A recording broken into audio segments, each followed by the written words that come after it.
Olá, é um prazer recebê-los aqui. Meu nome é Maria Letícia e esse é o nosso encontro online que faz parte do projeto Lab Moda Mais, que é uma formação em moda sustentável e empregabilidade voltada para os nossos jovens. Esse é um projeto realizado pelo Ecotesse, uma ONG que atua há mais de 16 anos na moda sustentável e desenvolve projetos que contribuem com a construção de uma cadeia produtiva da moda mais limpa, ética e inclusiva. Essa edição do Lab Moda Mais tem o apoio da PVH Foundation e, além de outras atividades presenciais, a gente tem esses encontros online, onde convidados inspiradores das mais diversas áreas da cadeia da moda conversam com a gente. O nosso convidado de hoje é o Fernando Geon, e ele está dando continuidade, né, às nossas aulas de modelagem, e ele é modelista e estilista da marca Fernanda Yamamoto e da Nando. Ele é formado em design com habilitação de modelagem e tem uma especialização em alfaiataria. Mas eu vou deixar agora o Geon se apresentar, que ele tem tudo preparado. Pode ir lá. Olá, boa noite a todos. Obrigado pelo convite. Bom, espero que a gente consiga ter aí uma troca proveitosa. Eu vou ativar aqui a tela. Apresentação.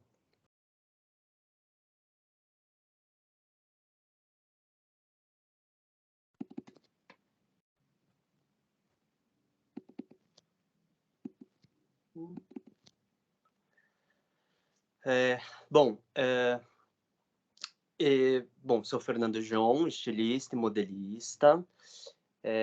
A minha formação, então, eu fiz pelo Senac o bacharel em design de moda com habilitação em modelagem. Então, isso era um curso do Senac que hoje já não existe mais, mas era um curso de graduação de 4 anos focado só para modelagem. Estão todos me ouvindo? Sim. Tem? Tá. Então, fora do curso, uma coisa que foi de muito interesse para mim sempre foi a alfaiataria, né? O processo manual, a construção, né? Você tem ali o terno, a calça, toda aquela imagem é uma coisa que sempre me fascinou muito, então fui atrás. Então, eu fiz um curso de alfaiataria em Bournemouth, que é uma cidade no litoral da Inglaterra. A Inglaterra é muito conhecida, né, muito forte pela sua alfaiataria.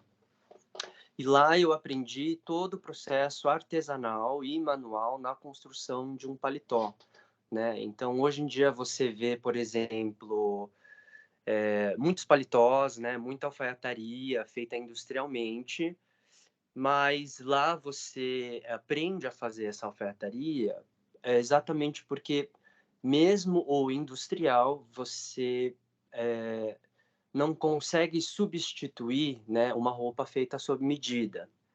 Então, a importância ainda de se aprender essas técnicas é muito relacionado a esse outro mercado que existe, né? Então, a roupa sob medida, uma roupa bem cortada, uma roupa que caia perfeita no seu corpo, né? É uma outra, vamos dizer, uma outra linha, né, da moda. A gente tem lá a moda rápida, né, o fast fashion, tal, a alta produção, mas a gente tem também ainda quem queira consumir uma roupa feita sob medida, com uma boa qualidade, né, tecidos que duram e uma roupa que vai durar aí muitos anos. Então, depois de me formar, eu comecei a trabalhar já como modelista. Eu entrei na Fernanda Yamamoto, que é uma marca que está aí há mais de 10 anos no mercado. Desde 2013, então eu estou lá, trabalhando com ela já faz então um pouco mais de 9 anos. E conforme os anos foram passando, eu passei a ingressar muito no estilo da marca, porque uma característica da Fernanda é muito relacionar a criação, o estilo com a construção de uma roupa. Então, isso quer dizer, ela gosta muito de roupas com bons cortes, uma roupa mais escultórica, e isso demanda muito conhecimento de modelagem, né? Então, com isso, com o passar do tempo, acho que a gente foi se afinando, eu fui tomando os gostos, né, da Fernanda, fui entendendo melhor o que quais eram os desejos dela, e a gente formou essa parceria, onde hoje em dia, ela é uma diretora, né, criativa da marca, então ela simplesmente me diz o que ela imagina, o que ela tem vontade de fazer, e eu que vou atrás e penso nessa criação, né? Eu gosto de falar que hoje eu sou como se fosse um intérprete dela. Mas, na verdade, eu nunca deixei de ser. Uma professora minha, na época da faculdade, ela me disse uma coisa que eu nunca esqueci, que é sobre a relação da profissão de modelista. O modelista, ele é aquela pessoa que tecnicamente tem os conhecimentos da construção da roupa, seja por né, geometria, fazer uma modelagem plana, ou seja por uma construção direto no busto. Ele interpreta a criação de um estilista, né? Essa é a função do modelista. Então, desde que eu entrei na Fernanda, eu tenho feito essa interpretação, mas conforme, né, a nossa relação foi estreitando, essa minha interpretação, né, que eu preciso ter sobre os desejos dela, foram ampliando, né? Então, hoje em dia, não só uma questão de eu saber interpretar o traço dela, mas também saber interpretar a cabeça dela, a imaginação dela, né? E aí, com tanto tempo de empresa, ela já também há um tempo falava, olha, eu acho que por uma questão, né, de mercado, muita gente por muitos anos falava, nossa, Fernanda, eu acho que você podia ter uma roupa masculina, né, voltada talvez mais para esse público, embora isso não seja um impedimento de todos esses anos que ela está no mercado, o público masculino consumir o produto que ela sempre fez, né? Então a gente tem muitos clientes que vêm atrás, por exemplo, dos casacos, das calças, de blusas, né? Mas apesar disso, a gente sabe que existe uma diferença muito grande em questões de né, outros gostos desse público, mais especificamente, né, masculino, e tanto pela também a sua, como que se diz, uh, o seu biofísico, né, a proporção do corpo masculino, ele é diferente do corpo feminino, então isso exige outros pensamentos e outras medidas de encaixe, né? Então, por exemplo, a relação de cintura e quadril da mulher é diferente da relação de cintura e quadril do homem, né, no geral. E aí, enfim, aí ela me propôs essa parceria, onde a gente criou essa linha masculina, batizada de Nando, exatamente, né, pela brincadeira dos nossos nomes, ela Fernanda e eu Fernando. E aí, desde então, eu tô tocando essa linha masculina. Aqui, essa foto, né, a primeira campanha que a gente fez. E desde então, né, conforme eu fui me estabelecendo aqui na marca e tal, eu passei muito por esses processos da modelagem, adquiri muitos conhecimentos de costura e também de criação junto com a Fernanda, e eu passei a ter uma maior responsabilidade aqui no ateliê e comecei a trabalhar como coordenador de ateliê. Então, eu sou agora responsável por toda a coleção. Então, ela, como diretora criativa, ela me fala o que, que ela imagina. Ela faz o mix de produtos, né? O mix de produtos é definir quantas saias, quantas blusas e vestidos a gente vai ter numa coleção. Ela faz a compra de tecidos e nisso ela fala, olha, eu acho que tal tecido precisa ser feito uma blusa e uma saia e outro tecido precisa ser feito um macacão e um vestido, e aí a gente vai montando daí esse quebra-cabeça. Então, isso, né, significa que todo esse processo de construção aqui dentro do ateliê, a partir do momento em que ela fala de um desejo e ela decide quais tecidos, né, a gente vai trabalhar, a gente vai atrás desses tecidos, a gente faz reuniões com fornecedores, né, para comprar, ir atrás desses tecidos que ela imagina. E uma das coisas que acontece é, às vezes, o tecido que a gente gostaria não está disponível, ou a cor, né, que a gente gostaria de trabalhar não tem. Então, a gente também, né, faz parte desse quebra-cabeça de falar, bom, se a gente não tem essa cor e não tem esse tecido, que outro tecido a gente pode, né, procurar para trabalhar? E aí, assim que a gente faz daí essa última peneirada, né, nessa seleção de matéria-prima, que é o tecido, aí a gente começa a falar sobre a criação e depois sobre a modelagem, onde tudo acaba ficando um pouco linkado. Então, uma das coisas que, né, a gente fala assim, por exemplo, o tecido ele está muito ligado na criação também. Ela imagina sempre um tecido, por exemplo, para o verão. A gente tem trabalhado muito linho. Linho tem muito isso da leveza, isso do frescor. E aí a gente sempre tenta explorar muito o que o linho tem a oferecer. É muito importante como modelista e como estilista, você também respeitar a matéria-prima que você está trabalhando, né? Entender como ela funciona, quais são as limitações do tecido, e aproveitar essas características, né? Então, você tem tecidos que são, por exemplo, extremamente moles, como um cetim de seda, por exemplo, ou um crepe, né? Que eles têm um caimento, aquele caimento bem lânguido, sabe? Bem molengo, ou alguma malha, e você tem que aproveitar esse caimento dele e não pensar em trabalhar esse tecido que é muito mole e querer fazer alguma coisa que seja muito estruturada, né? Muito dura. Então, eh, ter essa sensibilidade com a matéria-prima também é muito importante.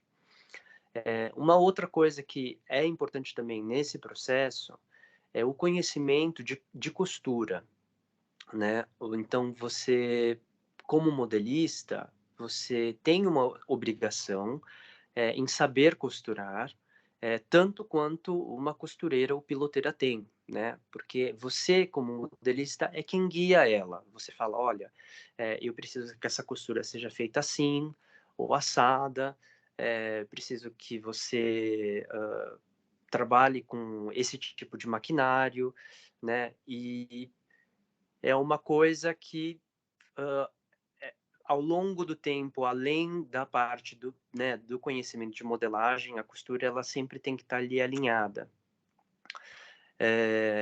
E isso, assim, é uma coisa que você, né, nunca é um processo linear. Então, às vezes, você está ali, comprou os tecidos e teve uma ideia, fez o processo de modelagem baseado na ideia e vai para a costura, né? Às vezes, o que você imaginou para a costura não dá certo, às vezes o que você imaginou por tecido não dá certo, tá? Para a redesenhar, a repensar. Então é uma coisa que vai e vem, vai para costura, vai para modelagem, volta para costura, volta para criação, né? Aprender a lidar também com imprevistos é uma coisa muito importante também, né? Nessa área, né?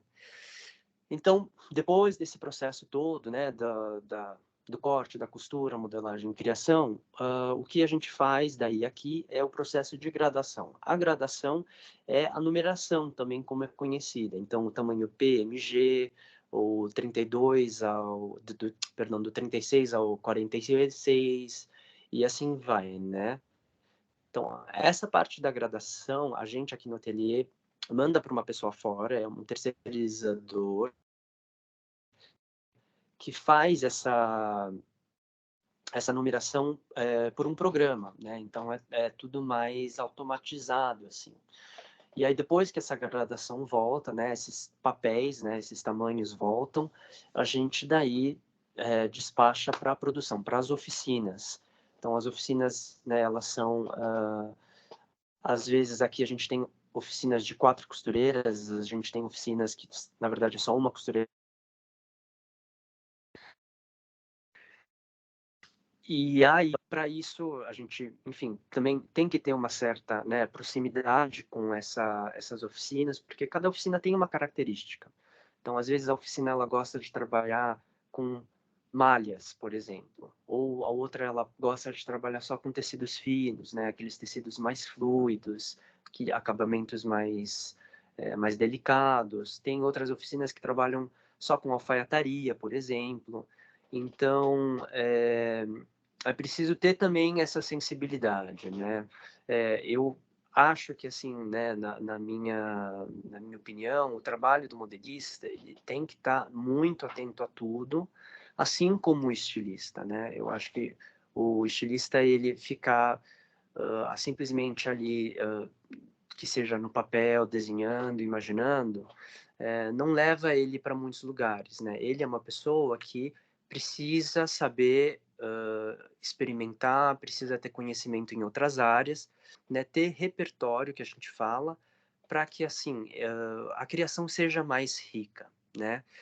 E como o estilista não trabalha sozinho, o modelista também precisa estar sempre atualizado, conhecer novas técnicas, conhecer maquinários, né, conhecer outros processos de costura, estar atento a tecidos novos. Então, é uma profissão, né, o modelista, que ele tem que sempre acompanhar também as novidades, assim como o estilista, né? Eu aqui na foto, para vocês verem, por exemplo, eu coloquei, né, para mostrar para vocês esse algodão bege cru, né, que está alfinetado. Ele é um estudo que a gente fez e que se transformou daí nessa blusa laranja, né? Porque uma das coisas que também na modelagem, né, a gente precisa saber é isso, como eu tinha mencionado, várias técnicas. Então, na modelagem em específico, a gente tem a modelagem plana, né, através de cálculos e conhecimentos de geometria. Você vai criando ali um desenho, né, um diagrama, e aquilo, eventualmente, na hora de ser costurado, vai vestir um corpo.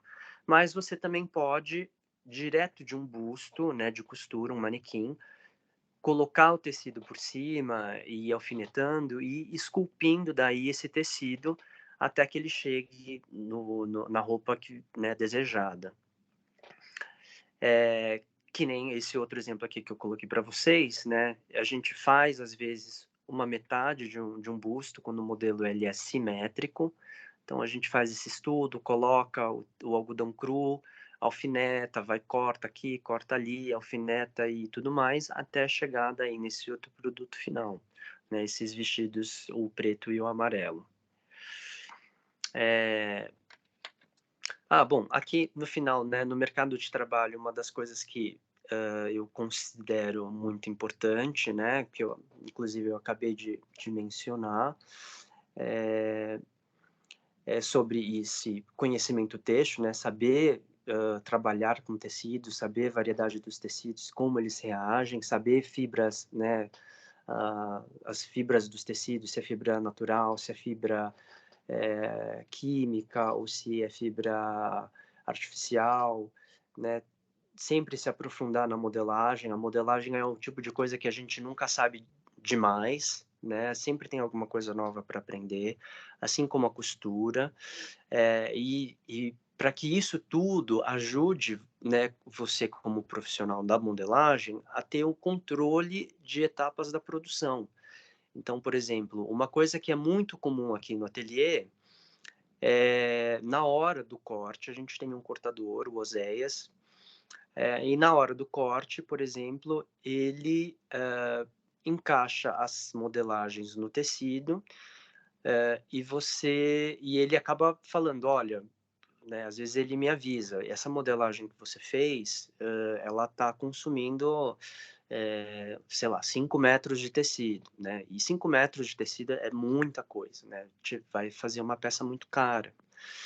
Então, ele questiona, olha, é isso mesmo que você quer, tal? Eu falo, não, vamos mudar. Então, ali eu improviso na hora, vamos encurtar um pouco aqui, diminuir um pouco ali, aí eu vou conduzindo ele a fazer, né, um corte mais inteligente também, né, assim como na costura, às vezes a costureira ela, putz, tá ali, e tá numa dúvida, né, eh, obviamente, assim, às vezes você pode não saber todo o processo de costura e a costureira vai ter que ser sua aliada. Vocês vão ter que descobrir como resolver um problema juntos, né?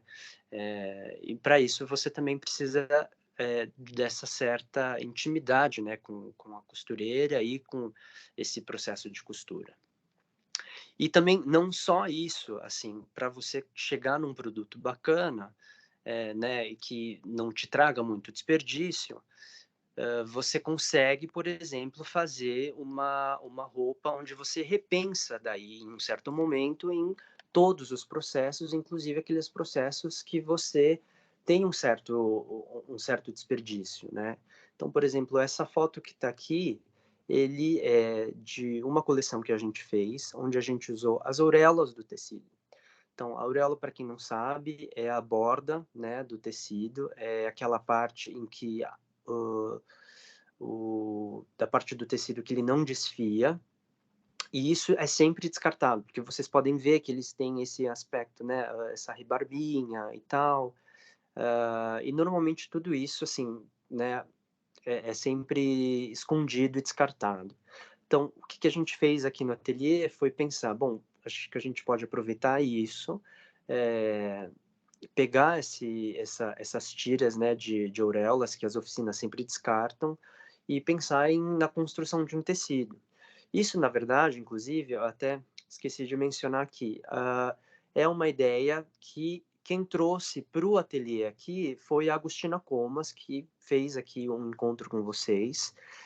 Ela chama esse tecido de Auricla, e aí a gente, né, com ela, na verdade, fez daí, continuou esse projeto, né? Então, essa questão, né, da moda lenta e você ter esse controle sobre todo esse processo, não ajuda, né, simplesmente na parte onde você consegue ter uma sacada, né, você consegue ter uma visão e uma solução criativa para essas situações assim de, de desperdício, mas também todo esse conhecimento, né, além do reaproveitamento, te traz também um produto que seja, né, roupas de boa qualidade, né? Então são roupas atemporais, são roupas que duram, né? E isso faz com que você tenha um menor descarte, né? Então não é aquela roupa que você usou por 3 meses e aí, enfim, a costura já se desfez ou o tecido já rasgou e aí, enfim, você acaba comprando mais coisas, né? Então, pensar também, né, nessa estratégia em que você consegue fazer uma roupa bacana e que não fique datada, né? Isso também é importante. Então, aí, seguindo também para isso, um outro trabalho que a gente faz aqui no ateliê, relacionado a isso da moda lenta, né? É uma roupa com zero desperdício, né? Que tem se falado muito sobre isso. Então, uma roupa zero desperdício é quando você aproveita absolutamente todo o tecido, você não cria nenhum retalho, nenhum resíduo, que, enfim, né, não seria descartado de uma maneira em aterros e tudo mais. E para você chegar nisso, apesar de parecer muito simples, né, você requer um conhecimento de modelagem um tanto assim avançado, eu acredito, para você sair também do básico, né? Porque aqui no ateliê a gente tem essa proposta também de trazer uma roupa que seja bacana, né? Esse olhar para o design e tal. Então, para que a gente sempre não fique na mesma roupa todo ano, o tempo todo, né? A gente tem que sempre se questionar e pensar assim, como a gente pode fazer diferente dessa vez? Então, isso entra de novo essa questão sobre a gente se reciclar como profissional, como modelista, como estilista, sempre buscar referências diferentes, porque são coisas que vão somando e aí ao longo do tempo a gente, né, consegue pensar em soluções diferentes e criativas. E isso também, daí voltando aqui aproveitando esse gancho, falar um pouco também desse trabalho que a gente fez com a Ecotesse e o grupo Ibiatã, né? A gente tem esse projeto do Sashiko, por exemplo, que foi um trabalho inspirado no sashiko. Sashiko é um bordado já muito antigo, japonês, que traz isso sobre o remendo, né? Então, se uma roupa fura, se uma roupa fica desgastada, os japoneses eles fazem esse bordado em cima desse desgaste, e aí, inspirado nisso, a gente trabalhou com o Ibiatã e criou daí esse desenho, né? Esse bordado. E isso é o tipo de coisa que a gente, assim, começamos com esse projeto, com esse estudo, mas a gente sempre vai poder trabalhar isso de novo, novamente. Então, inclusive, esqueci de colocar aqui, mas a gente tem um projeto aqui no ateliê chamado Ressignifica, em que as clientes, elas trazem daí as roupas dela, que às vezes elas não usam mais, porque corpo já não é mais o mesmo, ou que alguma roupa rasgou, e aí a gente repensa em como reconstruir isso, né? Então, tudo é uma maneira, todo conhecimento é uma maneira, né, da gente sempre agregar e utilizar isso no futuro, né? E outro projeto que a gente também fez aqui daí, com o Ibiata também, foi esse projeto Palíndromo. Daí foi uma estamparia que a gente fez junto com a artista Clarice Romero. Ela tinha um projeto, né, de brincar com essas palavras, esses palíndromos, que são palavras que você, tanto de, né, frente para trás ou de trás para frente, né, ela se lê da mesma maneira.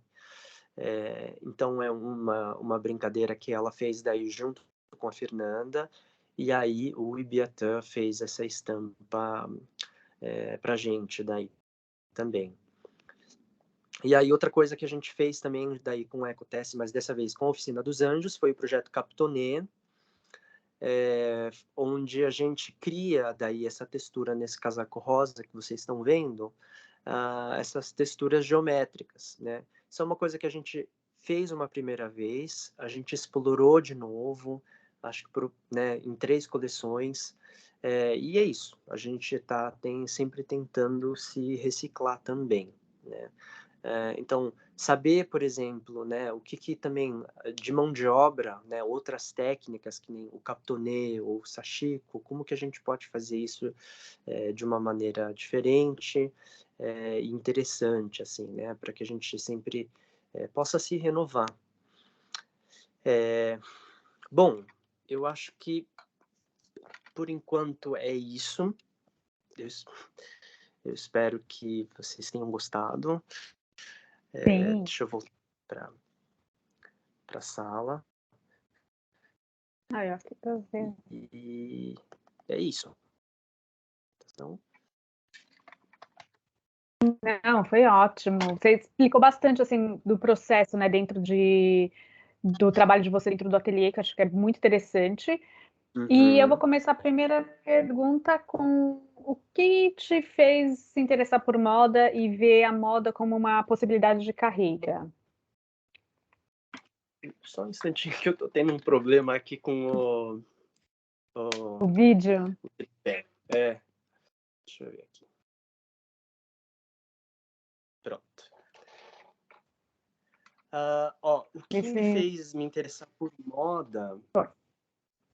Tá todo mundo vendo? Tá. A minha família é uma família que tem confecção já há muito tempo. Desde que eu nasci, eles tinham confecção no Brás e no Bom Retiro, tanto a minha mãe quanto meus tios. Então eu fui aquela criança que sempre nasceu assim, sabe, meio de tecido, tal, máquina. apesar de nenhum deles saber costurar, mas assim, né, crescendo nesse ambiente e tal, é uma coisa que sempre eu gostei.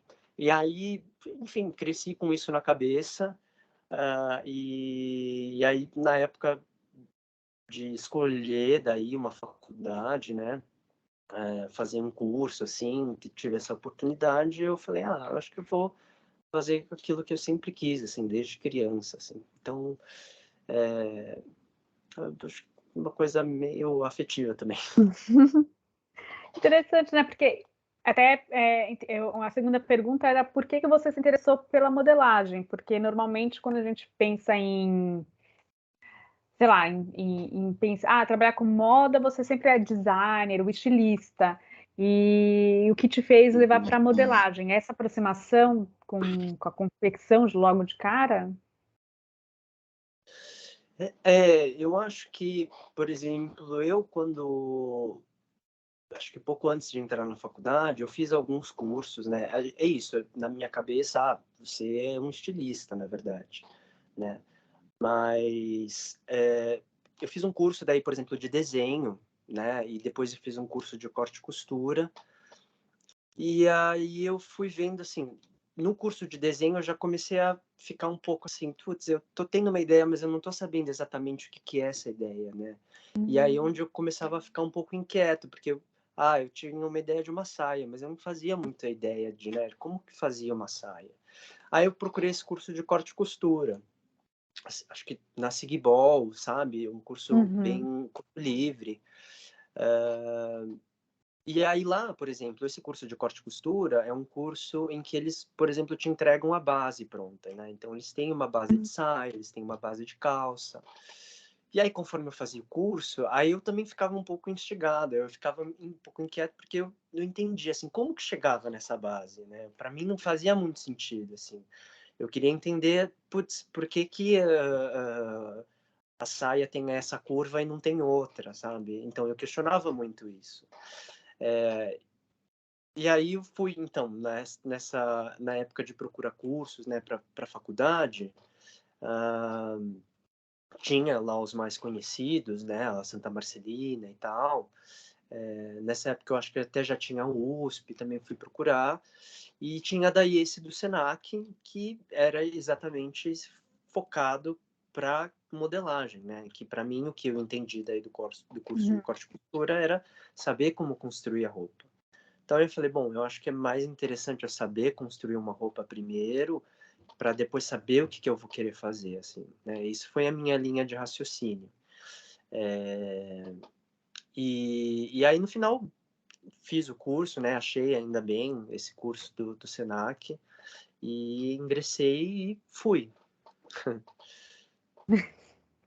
E deu no que deu, né? Foi E deu, maravilhoso. deu, exatamente. Eu acho que, por exemplo, né, durante esse tempo que eu fiz esse curso, né, eu fiz o Senac, a faculdade, e nesse tempo de carreira, assim, eu acho que uma coisa que eu entendi muito também é que dentro mesmo da modelagem você tem vertentes, né? Então, por exemplo, aqui o ateliê da Hum, Fernanda é um mercado específico, né? É um ateliê, ela é uma pessoa que está mais voltada, por exemplo, para a criação, ela quer fazer um produto com design, né? É isso que ela gosta. E que eu acabei, né, cruzando no caminho dela, eu acho que a gente tinha isso em comum, né?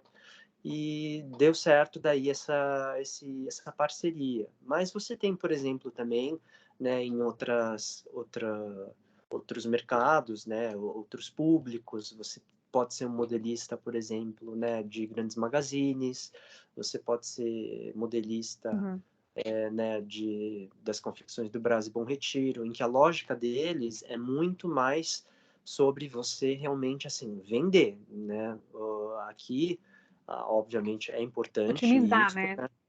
É, mas ali, por exemplo, eles trabalham muito com cópia, por exemplo, porque eles não querem errar, né? Porque se você arrisca em Uhum. alguma coisa que dá certo, isso é de uma certa forma um prejuízo, né? Então você está ali nas É. confecções do Brás e do Bom Retiro, eles fazem, né, daí os estilistas também têm uma outra função, então eles fazem uma pesquisa, veem o que eles querem, né, copiar, reproduzir, para poder vender daí aqui no mercado, né, de São Paulo, do Brasil e tudo mais. É que E acaba aí eu acho. mudando um pouco, né? Você pode continuar. Pode falar, pode falar. Não, é porque eu acho que acaba mudando, né, tipo, o foco, porque quando a gente fala de um ateliê como, né, o trabalho que você e a Fernanda têm, de você construir, de você... A gente também teve uma conversa com a Cíntia Félix, e ela fala muito dessa coisa da investigação no processo criativo dela, apesar dela ir para outra área, ela não tem tanta Uhum, conexão, mas é isso, é um trabalho investigativo. Você também, né, através do material, da modelagem, da estrutura, você investiga. uhum, Enquanto esse tempo né, na moda de um Brás, de um fast fashion, de uma magazine, você não tem tanto. Então é o que você falou, né? Você precisa estar. A sua investigação não quer comercial mais lá, né? exatamente. E aí mesmo, por exemplo,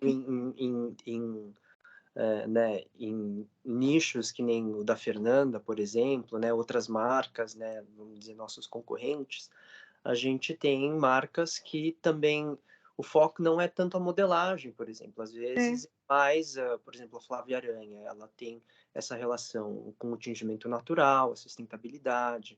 Então, ela não procura uma roupa arquitetônica, né? É um outro foco. Então, você É também, como verdade. modelista, uma outra visão, né?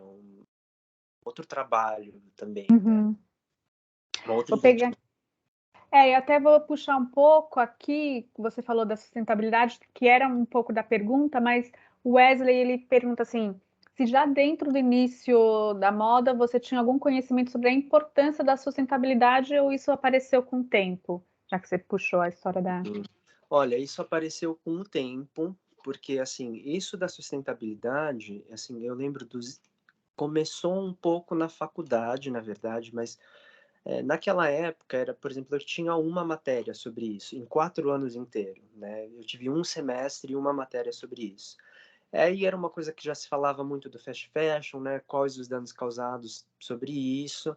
Eu sei que isso é um assunto até muito mais antigo, inclusive a Agus, né, Comas, ela já chegou a dar um workshop aqui pra gente, e ela já mencionou que, assim, lá nos anos 90, tinha já muitos estilistas e designers fora do Brasil que já se preocupavam com isso, assim, né?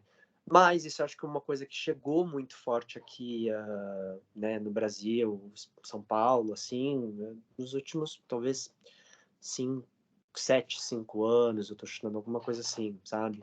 Então, é um processo também, né? Porque, assim, às vezes é muito difícil você tá num sistema que você tem essa questão de você ter que produzir, né, se manter, e aí, de repente, fazer essa quebra, assim, e ter que ser sustentável, né? Muita gente fala, brinca com esse fundo de verdade, mas se você quer realmente ser sustentável, você não tem que parar, né? Tudo que tudo que está Sim. acontecendo. Então, não é fácil, é um processo. O importante é a gente fazer a nossa parte e não desistir, né?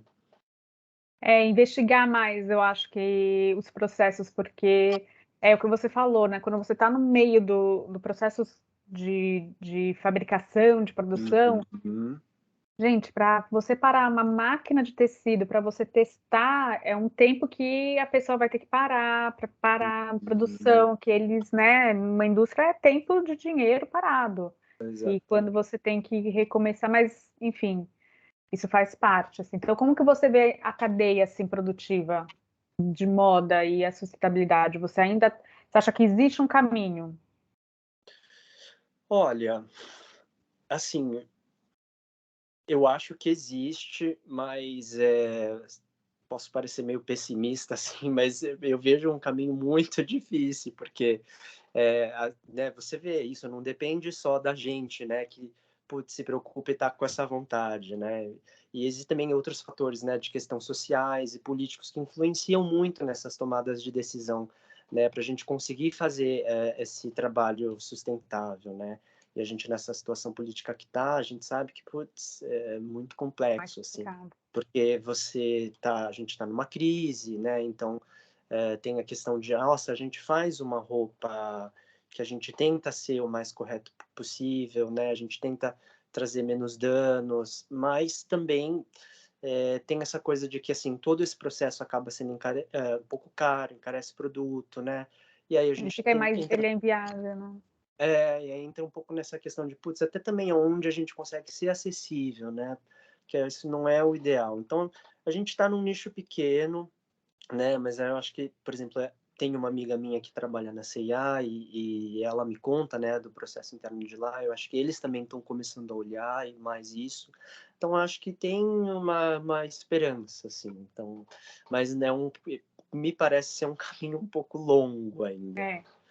E é muito complexo, né? Quando a gente É, pensa, né? Tipo, é muita coisa para você analisar. Exatamente o que você falou. Você tem material, mas você vai ter o social, você tem que pensar no custo de aquela peça, né?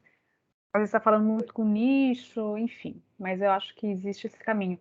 E dentro desse, até trazendo, a gente então conversou com a Agostina e ela falou muito desse processo criativo dentro do material e da modelagem, e você também sente que o seu processo, é até mesmo da Fernanda, mas enfim, mas da modelagem, o processo criativo, ele não é tão idealizado, né? Ele não é tão aéreo, ele é muito no físico, né? Da construção. uhum, sim. Aqui, por exemplo, a gente, acho que uma coisa me permite, acho que me facilitou muito, vamos dizer assim, é que assim, a Fernanda ela tem né, essa, ela tem trabalhado muito com as raízes dela, né? Então ela é ah, ascendente de japoneses, né? Ela tem uma ascendência japonesa.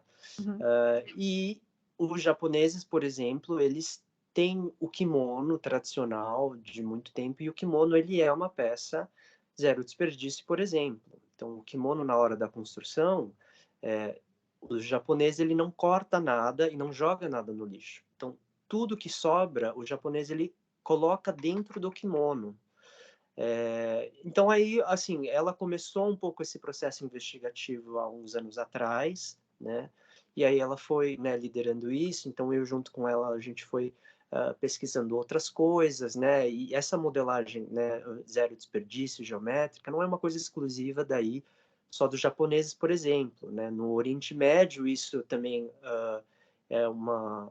já é uma coisa milenar, né? O jeito que as pessoas ali cortam a roupa e vestem tal, também com esse raciocínio de que assim, eu vou cortar esse tecido, mas eu não vou jogar isso fora, né? Eu uhum, vou aproveitar de alguma maneira todo esse tecido. Então, acho que disso a gente foi evoluindo, só que para isso, assim, um pouco ironicamente, né, para a gente descobrir também isso tudo, a gente teve que testar. Então, né, um certo resíduo a gente acabou fazendo, né? Então, teve coisas que não deram certo, infelizmente, daí, putz, a gente doa, às vezes, né, a gente tenta não descartar, mas a gente tem daí algumas cooperativas que vêm, pegam esses retalhos, aproveitam para outras coisas, mas né, faz parte. e é isso, né? Existe um custo, né, de você também ter esse tempo para você investigar. Uma Uhum. pergunta que até parte parecido, que é da Joana, que ela pergunta, João, qual foi a maior dificuldade que você encontrou na modelagem dentro da alfaiataria? Porque, né, você investigou bastante várias Sim. formas, né, de modelagem. Olha, a alfaiataria, ela é muito Hum, difícil porque ela é um tipo de roupa em que você tem o apoio só dos ombros, né? Então você tem que ter ali aquela silhueta né, desenhada por si só e sem o apoio do corpo, né? Em teoria. Então você vestiu ali aquele paletó, ele tem que estar bom só pesando nos seus ombros, né? E ah, isso requer assim não só você saber como traçar uma manga, mas requer também você ah, sabe praticar o teu olhar, você saber assim o que que você está olhando, né? Então é essa parte da modelagem, as dificuldades, você acho que é isso, assim, né? Melhorar o teu olhar e saber daí como você trabalha uma manga e uma gola, que são uma das partes mais difíceis na alfaiataria, assim. Nossa, então é praticamente a roupa que veste a pessoa. Porque a gente costuma dizer que, por exemplo, de vestuário, a gente tem a alfaiataria e você tem essa roupa, né, drapeada. Então, o drapeado, você puxa aqui, puxa ali, mas a roupa ela fica apoiada no teu corpo, tanto, ou na cintura, ou no busto e tal, e é por isso que forma, né, aquele desenho, assim. Mas a alfaiataria, você, né, o que se diz ser o charme dessa vestimenta, né, que você assim consegue ter essa silhueta, essa forma, esse volume de uma forma lisa e sutil, né? E aí isso você só pode contar com o peso do ombro, supostamente. Entendi. Não, é interessante. Eu não conheço, eu não sabia nada assim. Só sei que existe Savile Road e é isso. Que é o espaço, né? A rua em Londres que tem as principais casas de alfaiataria. Sim, sim. E eu vou perguntar um pouco sobre o seu dia a dia, assim. Quais são as tarefas que você tem no dia a dia, né? Você falou um pouco desse planejamento da coleção. E quais são essas Uhum. tarefas que você faz? Bom, aqui, na verdade, então, no ateliê a gente tem duas modelistas. Uma delas, ela também é que nem eu, modelista e estilista. Aí a gente tem também um outro estilista. E a minha função aqui é um pouco coordenar toda a equipe, assim. Então, a Uhum. Fernanda, ela, né, definiu a parte ali da coleção, então eu tenho que saber o que eu vou passar para as modelistas, o Sal, que é o estilista, e a Val, que também trabalha no estilo, né, o que eles estão propondo e como também isso é relevante para a marca, né. Então, eu também estou nesse papel que, assim, eu faço essa primeira filtragem para a Fernanda, para depois a gente apresentar para ela, né, o que a gente pode fazer com o produto final. Uhum.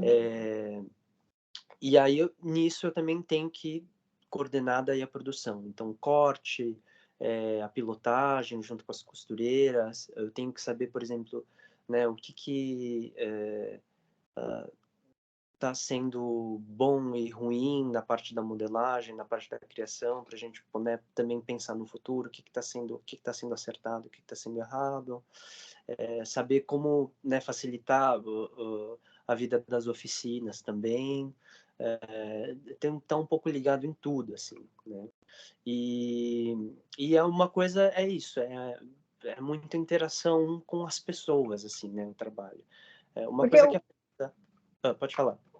não, a modelagem é o coração, praticamente, né? Tipo, é muito central, né, na produção. É muito central e para isso, assim, você precisa também, acho que ter muito esse apoio da gestão. Então, eu acho que, por exemplo, eu admiro muito a Fernanda, porque a Fernanda, ela deixou muito, confiou muito em mim. Ela é uma pessoa que, assim, Uhum. primeiro ela confia, a gente mostra o que pode fazer e tal, e dando tudo certo, a gente segue.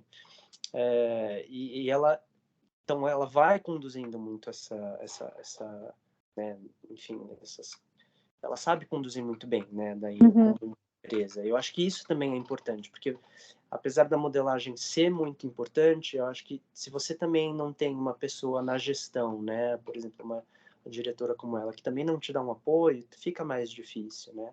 E você também precisa ter pessoas que trabalhem com você, que você se dê bem.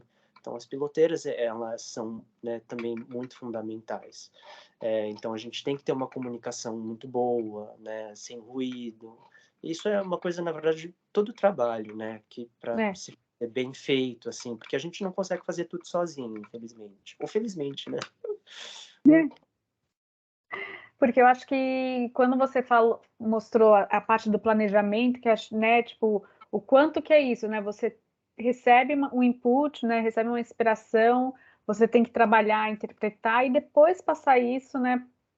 Repassar tudo isso para uma outra estrutura, que é a produção, que ela fica até mais distante dessa parte de criativa, né? Uhum, exatamente. Então, assim, essa parte da criação, no final, né, acho que para quem também está começando na área, assim, quem se interessa, é sempre bom frisar que a criação, acho que não é nem 10% de todo o trabalho que a gente tem aqui, sabe?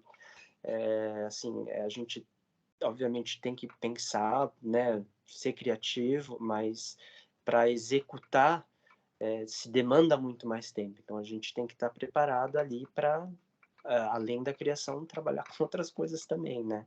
Então a Fernanda mesmo, por exemplo, ela é a diretora, é a dona da marca, mas ela está de olho em tudo, né? Ela também tem que estar de olho no financeiro, ela tem que estar de olho na administração, né? Ela tem que estar de olho hoje em dia nas mídias sociais, é muito importante, nas vendas, né? Então ela não é tomar champanhe todas as manhãs que, né, a gente todo mundo brinca isso na moda, né? Não é mais aquela imagem do Clodovil ali que só dá ordens. Não, tem que botar a mão na massa para a coisa dar certo.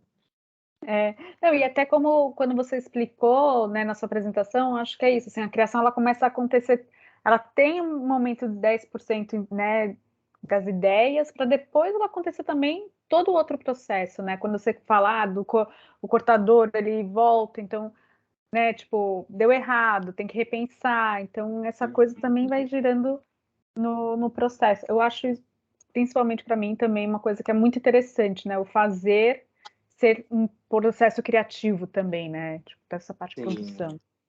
sim, sim. E quais habilidades você sabe, assim, que você sentiu, você já tinha ou que você desenvolveu ao longo da sua profissão? Olha, uma das habilidades que eu acho que assim é muito importante para essa parte tanto de modelagem quanto de criação, assim, acho que de criação isso parece meio óbvio, mas o desenho, né? Porque você tem isso do estilista fazer, desenhar também. Mas o modelista, ele também precisa ter um bom olhar de desenho, né? Ele precisa ter um olhar apurado para você pensar em proporções, né? Porque ele também cria. Então, apesar a Fernanda no começo quando ela me passava o desenho dela, né? Eu também tinha que ter esse olhar de entender o corpo, né? Anatomia e saber como as coisas poderiam ficar de uma forma harmoniosas do gosto dela, né? Então esse olhar para desenho também é importante. É, eu acho que no mercado de trabalho, assim, em geral, é sempre bom você também ficar atento a tecnologias, né?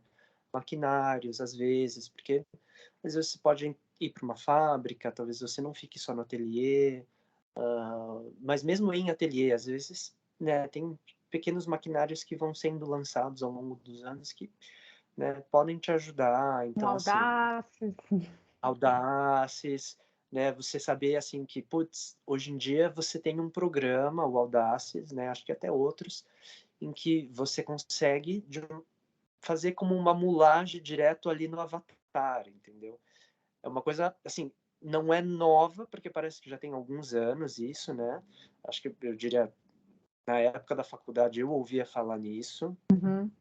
em que você desenha ali no boneco e a modelagem sai meio que pronta, né? Então, a gente tem que ficar atento, se atualizar, né? Não ficar ali só no que aprendeu e se conformar.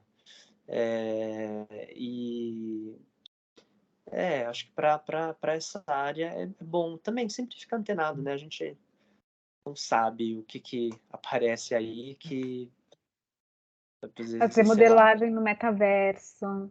Ah, exatamente, tem isso também, né? Então, é uma coisa que, por exemplo, até meses atrás eu não fazia ideia do que era. Inclusive, veio uma apresentadora da CNN, né, querendo fazer um casamento no metaverso. Ela pediu para a Fernanda para usar uma roupa dela. Então, eles digitalizaram a roupa da Fernanda para fazer esse casamento. Aí que a gente começou a entender um pouco mais, e assim, é muito maluco, né? Porque é isso, são coisas novas que eu, por exemplo, não faço ideia, mas que também olho o que o mercado tem no futuro. Nossa, não, foi. Nossa, imagina. É, é um novo mercado que também pode ser explorado, né? Não, não deixa de existir. Exatamente. Então, no começo a gente até estava trocando um pouco das ideias. Eu vi uma apresentação sua há muitos anos atrás. Eu acho que você deve se imaginar do que eu estou falando, porque foi de uma coleção que vocês fizeram com parceria com artesãs do Nordeste, tal, que eram com renda, com fazer um crochê, Sim. e, E foi uma palestra para mim muito interessante porque me abriu muito na época a noção de como essa relação acontecia, né? Porque é muito comum, lugar comum, a gente pensar que como somos pessoas do criativo, designers e tal, e a gente vai ensinar o mundo como ser bonito e tal. E, e foi uma coleção que foi super bonita da Fernanda e teve essa parceria e me abriu muito para essa ideia do que é o processo criativo com outras pessoas, com outras comunidades, né? Tipo, até mesmo a questão de, né, de sustentabilidade no social, né? De, vou lá ensinar. E eu queria que você só contasse um pouco desses processos, não necessariamente só dessa coleção que vocês fizeram, mas como essas parcerias também do ateliê acontecem com outras comunidades, com outros criativos. Ah, bacana. Essa coleção, né, com renda renascença que a gente fez Gente, né? foi com um grupo de rendeiras lá no Cariri, da Paraíba, onde a gente, junto com elas, a gente pensou em algumas peças daí para a gente apresentar no São Paulo Fashion Week. Então, o primeiro contato foi com um amigo da Fernanda, que é lá de Paraíba, e aí ele falou, olha, vem para cá, né, vem conhecer a renda renascença, que se faz muito aqui, e vamos pensar em alguma coisa. Então, ela foi lá, e nas primeiras visitas, né, a renda renascença, para quem não sabe, é uma renda que se faz só com agulha e linha. Então, é um processo que se demora muitos dias, muito tempo. Então, para você ter uma noção, por exemplo, às vezes uma rendeira pode chegar a demorar assim meses para fazer uma peça, uma blusinha, por exemplo, né? Porque é um processo muito manual. E é um tipo de artesanato que assim é desvalorizado, porque hoje em dia, né, você tem infinitas outras rendas industriais que são muito mais baratas, mas que até agora nenhuma máquina criou, conseguiu reproduzir a renda renascença. Então ela ainda é única, assim, né? É muito especial. Mas é uma renda muito cara, porque você imagina que você demora 3 meses para fazer uma peça, putz, isso tem um custo alto, assim. Ainda que não é alto, porque a rendeira, ela cobra, assim, alguns poucos reais por hora, né? Assim, então não é assim, no fundo não é caro, mas que seja uma blusa de R$ 500, por uma coisa que tem uma estética antiga, né, um pouco datada, das nossas avós, por exemplo, hoje em dia não é muito valorizado. Uhum. Nesses encontros com as rendeiras, uma das coisas que a Fernanda propôs é, por exemplo, como que a gente então pode fazer essa renda ser mais ágil e mais leve, né? Então, no desfile, em todo esse processo, a gente sugeria desenhos para ela e pontos mais espaçados, né? Desenhos grandes. E elas estão acostumadas com aqueles desenhos assim, florais, né? Pequenininhos, ponto fechadinho, miudinho e tal. E foi um processo assim para quebrar um pouco essa barreira com elas, né? De fazer elas questionarem o próprio trabalho, Uhum. né? Então, a Fernanda levou, semeou isso, mas aí eu acho que aos poucos elas foram entendendo, e aí esse trabalho com a gente foi uma coisa muito de, assim, a gente deu essa ideia, mas ah, elas também, né, tinham que estar ali para interpretar, assim, né, para Uhum. criar junto com a gente. Obviamente, nesse caminho você tem perfis, né? Então tinha a rendeira que era muito criativa, ela adorava fazer assim, viajar no desenho, né? Tinha uma hora que a gente nem sugeria mais nada para ela. Mas tinha outras rendeiras que, se você não falasse exatamente quantos pontos tinha que ter aquele desenho, ela travava. Então é Uhum. também isso, né, de você saber lidar um pouco com o perfil de cada um. E aí esses outros trabalhos que a gente fez, por exemplo, deixa eu pensar. O último agora, que eu estou me lembrando, não foi exatamente um projeto em parceria, né? Foi mais uma inspiração. A Fernanda, ela conheceu uma comunidade chamada Iuba, que fica ali no interior de São Paulo. É uma comunidade autossustentável, de cunho socialista, né? Então, eles vivem nessa comunidade, é uma colônia japonesa, em que o dinheiro não é importante lá, né? Assim, é importante para a comunidade no geral, mas ninguém acumula dinheiro. Então, todo mundo tem sua casa, mas, por exemplo, as casas não têm cozinha, porque todas as refeições são feitas em um único refeitório, né? Então, todas as decisões tomadas para aquela comunidade é feita uma assembleia, né? Todas as decisões tomadas, tal. Então, é uma coisa que daí ela se ficou muito admirada por essa comunidade, mas não só por isso, mas porque o fundador, o Isamu Yuba, né, que já faleceu, essa comunidade já tem quase 100 anos, ele fez essa comunidade uma comunidade que, além de você se dedicar ao plantio, né, se dedicar à terra, à colheita e tal, você tinha que se dedicar às artes também. Então, ali as pessoas da comunidade, elas trabalham com agricultura de dia, mas de noite elas trabalham com algum tipo de arte, ou dança, ou canto, música, cerâmica, né?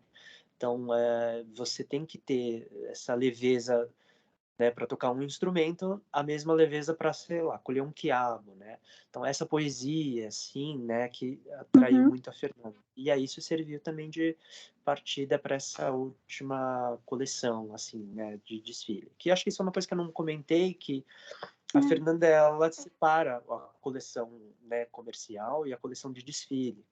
Ela acha muito importante a coleção conceitual do desfile como um exercício criativo, então é uma coisa que a gente para o ateliê para isso, todo mundo se envolve, e aí disso a gente daí pensa para a coleção comercial.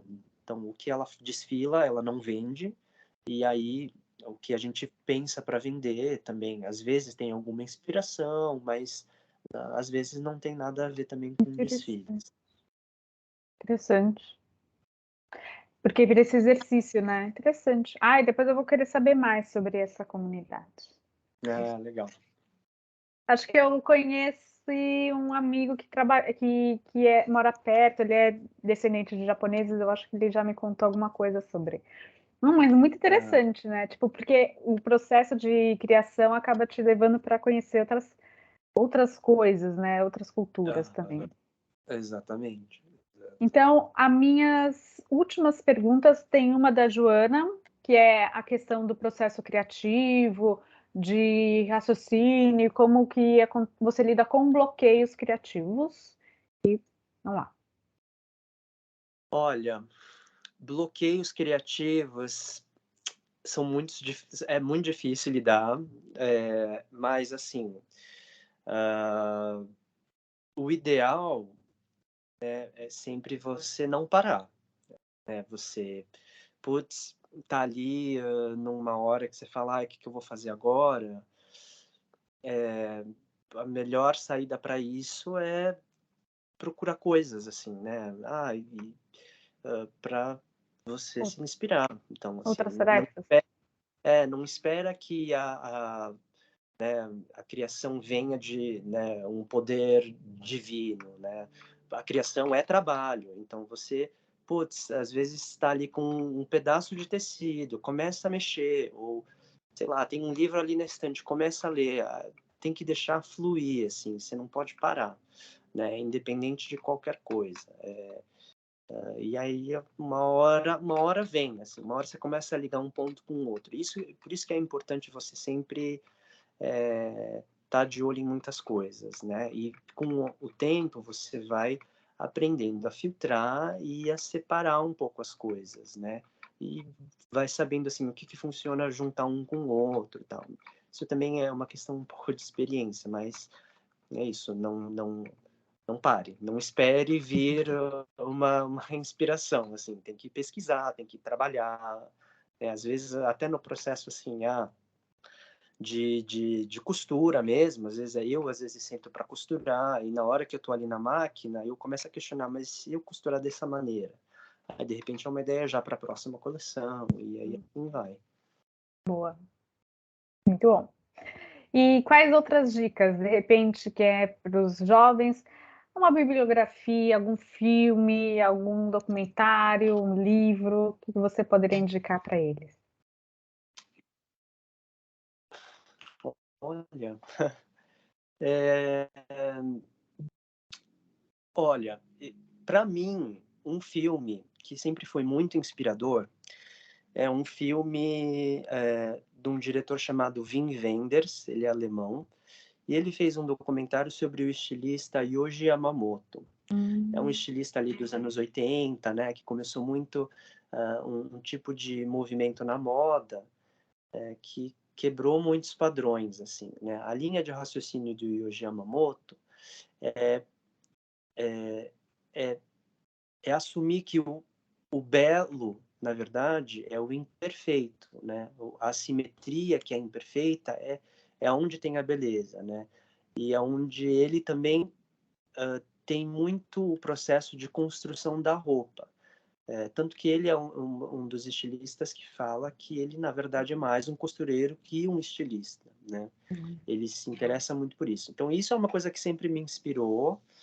De repente, às vezes, né, pode ser que inspire alguém aí também, né, que goste dessa linha. E de filme assim, mais isso. Ó, um outro livro que, por exemplo, eu li na faculdade que também mudou muito para mim, foi um livro chamado O Artífice. Então, é de um filósofo em que ele questiona muito, ele fala muito sobre essa questão, né, de como um profissional que está ali dedicado a fazer a mesma coisa, né, uma hora ele para ali e de repente ele vira uma chave, começa a fazer outras coisas e também como isso ajuda no processo né, de criação até, assim. Eu vi aqui, acho que alguém mandou, o livro chama Artífice. Acho que alguém colocou Aqui. Acho que é o isso, Artífice. documentário Identidade de Nós Mesmos. Isso. Bom, por que vem na minha cabeça por enquanto é isso. Não, já está ótimo. Você também já falou bastante, né? E tem uns documentários da Fernanda, né? Do processo criativo que vocês fizeram dos ateliês. Tem. Por exemplo, tudo da Fernanda, inclusive, acho que tem, se não no Instagram, tem um link para o canal no YouTube. Então, tudo que ela já documentou, tal. Então, isso das rendeiras, né, do Cariri paraibano, a gente fez um documentário. Esse documentário está no YouTube. A gente também fez um documentário dessa última coleção, né, sobre a comunidade Uba e sobre, acho que o penúltimo desfile, que foi o desfile de 10 anos, né, que ela, enfim, trouxe daí toda a história da marca dela, depois de 10 anos, e como a gente ressignificou daí também tudo isso. Maravilhoso. Não, ótimas indicações. Não se sinta, né? Faz bastante, não. Eu acho que às vezes também poucos e boas, assim, né? Tipo, direto no que te inspira é interessante. Eu vou agradecer, então, mais uma vez você ter aceitado o convite, você ter participado e dividido com a gente, assim, um processo criativo, né? Da sua carreira, né? Do processo que vocês fazem aí no ateliê, foi bem, né? Bem, abriu bastante para a gente, acho que foi bem importante. Eu quero agradecer os alunos que ficaram com a gente, mandaram as perguntas. Espero que eles também tenham aproveitado bastante, né, o encontro. Eu acho que foi bem inspirador. E eu quero chamar vocês para continuarem acompanhando o Ecoteste, os encontros, todas as terças-feiras, sempre no mesmo horário, nas 7 horas. E convidar também para acompanhar tudo isso no nosso canal do YouTube, do Instagram e do Facebook do Ecoteste. Muito obrigada, maravilhoso, de Eu que verdade. agradeço, gente. Bom, espero aí ter semeado algumas coisas, e aí qualquer coisa eu tô aqui também, só entrar em contato. Sim, agora temos nossos contatos. Obrigado pela Obrigada. oportunidade.